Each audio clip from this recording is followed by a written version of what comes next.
They held a secret family meeting to kick me out. So I took my savings, canceled the credit cards, and watched them crumble. It started with a ping. Not the dramatic kind you hear in movies when a character stumbles onto a dark secret, but a lazy notification buried in my phone, tucked between a spam offer and a delivery status. I almost missed it. It was a group chat I hadn't seen a message from in months, one of those forgotten family threads created for birthdays and half-hearted holiday planning. But there it was, glowing quietly like a confession. No one remembered I was still in it, or maybe they assumed I'd left. Either way, they spoke freely. The scroll was slow at first, my thumb sluggish with disbelief. Then it sped up, and each message cut deeper than the last.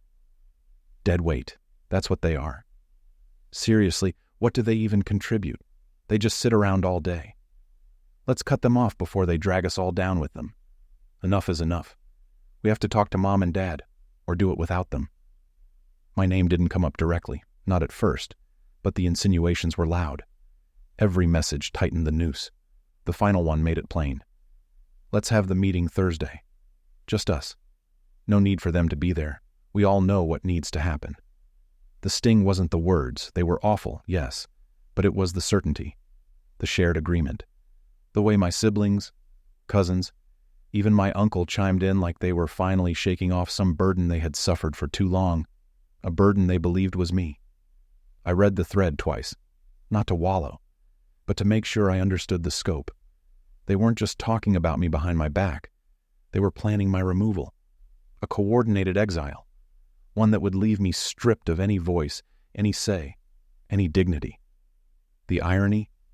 The very foundation of their comfortable little lives was funded by the person they wanted gone, the house they lived in, my name on the deed, the Netflix, Spotify, even their damn Amazon Prime accounts, my cards, the emergency fund my parents used to bail them out of tight spots. Mine. Fully mine. Started with the inheritance I got from Grandma because she trusted me not to blow it on gambling, pyramid schemes, or half-baked career pivots. Every streaming platform they lounged in front of, every vacation they booked last minute, every Uber they didn't think twice about taking. Me, my accounts, my money. But they didn't see that. Or maybe they did and decided it didn't matter. Maybe they thought I wouldn't notice, or worse, wouldn't do anything about it. They made the classic mistake of mistaking quiet for weak, of thinking because I didn't parade my contributions that I didn't have control. They were wrong. I didn't react. Not publicly. Not right away. I closed the app, turned off my phone, and sat still for a full hour. I didn't cry. I didn't rage. I didn't scream into a pillow or punch a wall. I just sat there, staring at the soft grain of the wooden floor beneath my feet, mentally ticking through the connections, utilities, memberships, accounts, emergency cards, medical bill payments, all under my name.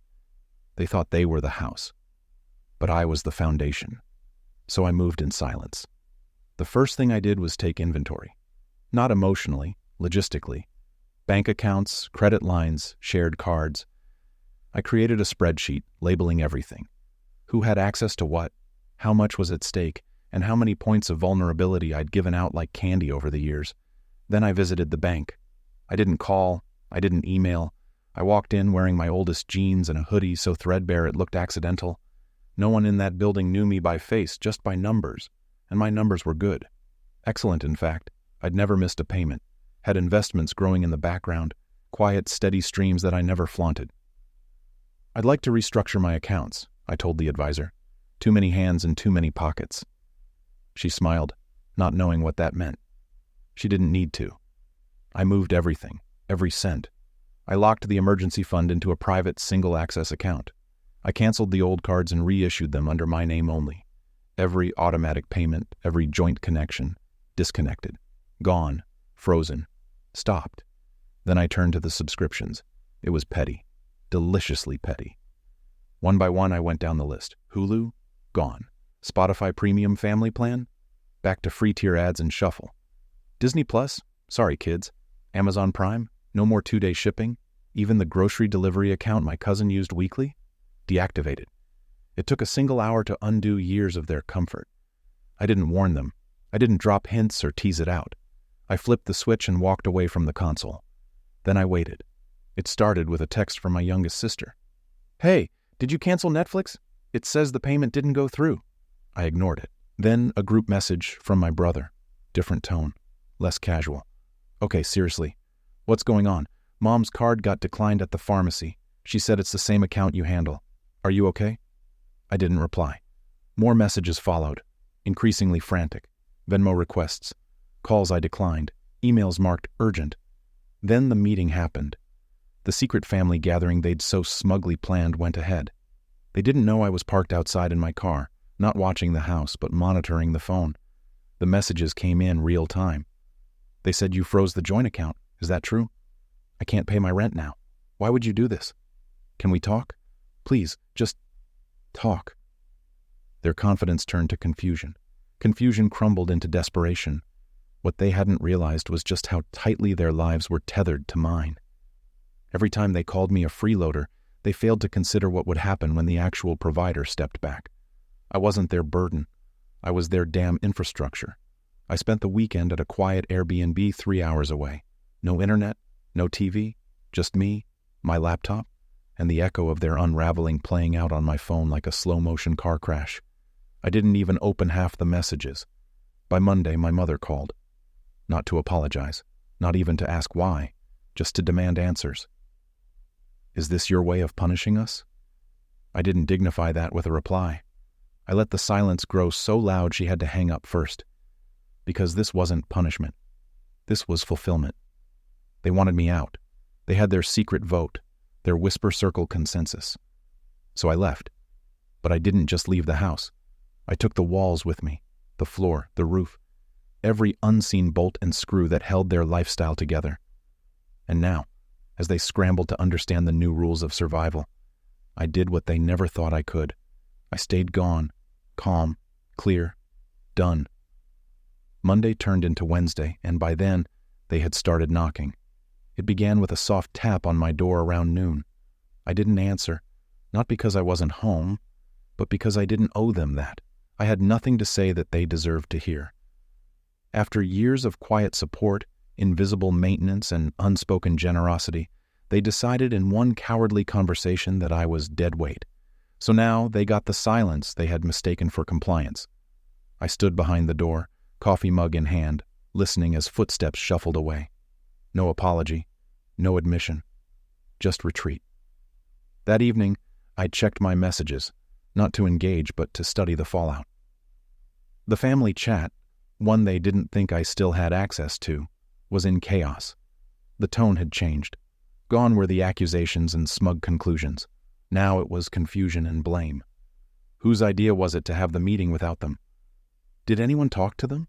Actually talk to them? My card got declined again. I had to leave a cart full of groceries. This is insane. Mom's blood pressure medication couldn't be paid for. If anything happens to her. The sudden urgency in their voices would have been poetic if it weren't so expected. They had built their entire foundation on quiet dependencies, and they didn't even know it. They treated me like a burden, unaware that I had been the one stitching their comforts together behind the scenes. They thought I would react emotionally, lash out, scream, make a dramatic scene. Instead, I acted with precision. I didn't need theatrics. I had control, and I wielded it without flinching. By Thursday, the storm had grown. My brother James showed up next, pounding on the front door like he had some kind of authority here. I ignored him too. Let him sweat on the porch under the late afternoon sun. Let him realize that shouting through a door wasn't going to undo the damage he helped cause. I didn't even watch from the window. I stayed at the kitchen table, reviewing the last few shared bills he had tied to my name, his gym membership, his gaming subscription, his car insurance, all set to terminate by week's end. That night, he sent a voice message, no words, just heavy breathing, probably trying to figure out how to phrase his guilt without sounding like he'd lost. I didn't open it. They were learning the slow way that I wasn't the one dependent. I was the one holding the strings. I logged into the utility portals. My parents' house, water, electricity, internet, all managed by me. Not out of obligation, but because at one point they had asked me to take it over. "You're so good with this stuff," they said. "We'll just mess it up." They were right. They would mess it up now. I scheduled shutoffs, not immediate. That would be too clean. Instead, I gave each service a delay, 3 days here, 5 days there. Enough time for confusion to settle in. Enough space for them to realize it wasn't just a blip or a billing error. It was calculated. It was deliberate. Their life was slipping from under them one silent cancellation at a time. Cousin Mark texted me Friday night. "I know you're mad, but this is too much. Can we fix this?" Funny. He never reached out before unless he needed something. Tickets, gas money. That one time he crashed his bike and couldn't afford the deductible. I paid it, quietly. Never even asked him to pay me back. Now he was begging for a conversation. I didn't reply. Saturday morning, my sister Lydia called. I watched the screen as her name lit up. She was the one who had typed, "Let's cut them off before they drag us down." I let the phone ring until it stopped. She called again. Then she sent a message. "I'm sorry." I read it. Once. No reply. Sorry isn't enough when you don't mean it until your streaming service disappears and your debit card stops working at Starbucks. Their desperation was reaching new heights. I could hear it in the voicemail my aunt left that night. "Your uncle and I didn't mean to hurt you. We were just frustrated. We didn't think you'd hear about it. Please, let's sit down. You don't have to do this." They were all the same now. They didn't regret what they said. They regretted the consequences. By Sunday, I started getting calls from numbers I didn't recognize. Probably burner phones or borrowed ones, since their plans had started to shut down. Some used email to reach me, trying to explain, to twist the narrative, to repaint the meeting as concern or tough love. No one mentioned how they all voted without me present, how they agreed unanimously to erase me from the table while still standing on the ground I paid for. I was still watching, still tracking. James had missed 2 payments on his car. Lydia's boyfriend had tried to use her card to book a weekend getaway. Denied. My mother had gone to the dentist for her regular cleaning and found out her coverage was no longer valid, because the premiums had been paid through an account that was mine, and now wasn't. I didn't smile. This wasn't about satisfaction. It was about clarity. They needed to understand what I was, what I had always been, and what they lost the moment they decided I was disposable. I went to the storage unit that afternoon. The lease was in my name. It had been a convenient place for my family to dump things they didn't want to deal with. Old furniture, extra clothes, childhood mementos they didn't want cluttering their own homes. I cleared it out, boxed everything into labeled bins. Some I donated, others I set on the curb with a free sign. They had 15 years to claim that space. They used it like a landfill, like my name was a permission slip. Not anymore. At 8 p.m., Lydia showed up in person. She didn't knock. She sat on the steps with a paper bag in her lap. Food, probably. A peace offering. I didn't open the door. After 20 minutes, she started talking to the air, hoping I was listening. "I know we messed up. I know we were wrong. It wasn't supposed to be like this. Everyone thought you didn't care. You never said anything. You never talked about money or what you did for everyone. We thought you were just there." That was the problem. They thought silence meant absence. But silence is just another form of observation. She left the food on the doorstep and walked away. I left it there until morning, then threw it out. If it had taken this long for them to see me, then they had never seen me at all. The week wore on and the cracks grew wider. By Wednesday, I heard from my father, the man who always stayed neutral, who never took sides, but also never defended me when others blamed. He called during dinner, left a voicemail that sounded like it cost him every bit of pride he had. "We need to talk. I don't know what's happening, but things are falling apart. I don't care about the money. I just want to see you, please, just come home." Home? He meant the house I bought, the one they all lived in rent-free. They were still using the wrong words, still thinking this was about coming back, about returning to some version of normal. But I didn't want to be part of their system anymore. Not as a scapegoat. Not as an invisible patron. I had outgrown the role they cast me in. I spent the rest of the night drafting letters, not emails, real letters, formal, cold, clear, each one addressed to a specific person, each one outlining the exact date I had removed their access, the reason why, and the finality of it all. No room for discussion, no space for negotiation, just the truth. I mailed them the next morning, one by one, sealing the end of an era they thought they controlled. As I walked back from the post office, my phone vibrated again. A new message from an unknown number. No name. Just this. You win. I didn't reply. Because it was never about winning. It was about being seen. And now, finally, they saw me. By the third week, the damage was complete. The house, my house, stood quiet. Half the lights didn't work. The internet was down. The AC had stopped days ago, and in the middle of a humid summer, that meant the walls were starting to sweat. I hadn't been inside since I pulled the plug on their access. They were still squatting there, clinging to a lifestyle they had never built, watching it collapse piece by piece. James had moved out first. He packed up in a single day, borrowing a friend's truck, and left without saying a word. I saw him drive off as I passed through the neighborhood, the look on his face more stunned than angry. Maybe he finally understood he was never entitled to what he'd been using. Maybe he didn't. Didn't matter anymore. Lydia followed a day later. She made a show of it, crying as she dragged her suitcases out to the curb, pretending she didn't know why it had come to this. But she knew. They all knew. What they underestimated was how far I was willing to go once they decided I was dispensable. The utilities had long since expired. I'd let the property taxes lapse on purpose. Let the neighborhood HOA send those lovely pink slips in the mail. Let the grass grow. Let the porch rot. Let them finally see what it was like to live in a space without the invisible hands that had always kept it comfortable. They never thought I would walk away. They thought I would beg for my place at the table. Instead, I burned the table. By the time my parents finally called me again, it wasn't with pleading or manipulation. My father's voice was stripped down to the bone. "We're moving," he said. "We can't stay here. It's not ours." The silence after those words was long and slow, like the closing of a book. "I know," I replied. "It never was." I didn't say anything else. Neither did he. We hung up. 2 days later, they were gone. I never saw the moving truck. Never checked the forwarding address.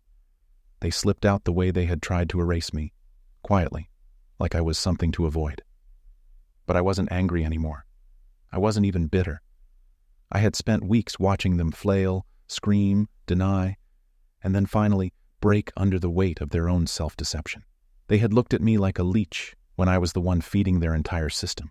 They had called me deadweight when I was the structure holding everything up. I changed the locks that evening. New keys, new alarm codes. I shut the windows, cleaned out the rooms, took down every photo that reminded me of people who never saw me clearly. The house was quiet, finally, but not in the lonely way it had been when I lived among them. This silence was clean, intentional, mine. I sold it 3 weeks later, didn't bother telling anyone, didn't throw a party or leave a trace of the family that once pretended they owned it. The new owners were a young couple, polite, grateful, full of plans for what they would turn the place into. I wished them well, handed them the keys, and left without looking back. With the proceeds, I bought a condo in the city. High-rise, private, quiet. No shared names on the lease. No emergency contacts from a list of relatives who only remembered me when the bills came due. I updated everything. Bank accounts, insurance, documents, every thread they could have used to pull themselves back into my life. Cut. They still tried here and there. James emailed once, attaching a blurry photo of us as kids. No words, just the image. Lydia sent a letter through the post, a handwritten apology so thick with guilt it felt like a transaction. I didn't respond to either, because there was nothing left to say. No more debts to settle. No more performances to tolerate. They had made their decision. I simply gave it weight. The family group chat stayed silent. Eventually, someone removed me. Maybe it was Mark. Maybe it was one of the aunts still clinging to the illusion of unity. I didn't care. That thread had never been about inclusion, only convenience. I didn't mourn the loss. I didn't replace them. Instead, I rebuilt something they couldn't touch. I joined a writing group, took up swimming again. I traveled. Not the kind of trip where you stay in someone's guest room and get guilt-tripped into fixing their broken dishwasher. Real travel. Borders. Languages I didn't speak. Views untouched by anything familiar. I met people, not out of necessity or shared last names, but through real connection. Conversations that didn't start with, "Can you help me with this?" or "You're good with finances, right?" And the best part? I lived without owing anyone an explanation. I wasn't someone's safety net. I wasn't the plan B they'd quietly rely on when things went south. I wasn't the background prop in their story of success. I was my own presence, clear, undiluted. When I finally cleared out the last file of old documents, co-signed car loans, shared bills, family plan contracts, I felt something I hadn't in years. Peace, real, solid peace. Not the fragile kind that can be shattered by a sudden request or guilt-trip text, but the kind that's earned, the kind that stands alone. They held a secret meeting to cut me off, to remove me like a tumor they thought was killing the body. But they didn't realize I was the heartbeat. Now, without me, they had what they asked for, a family without me, and I had something better, a life without them.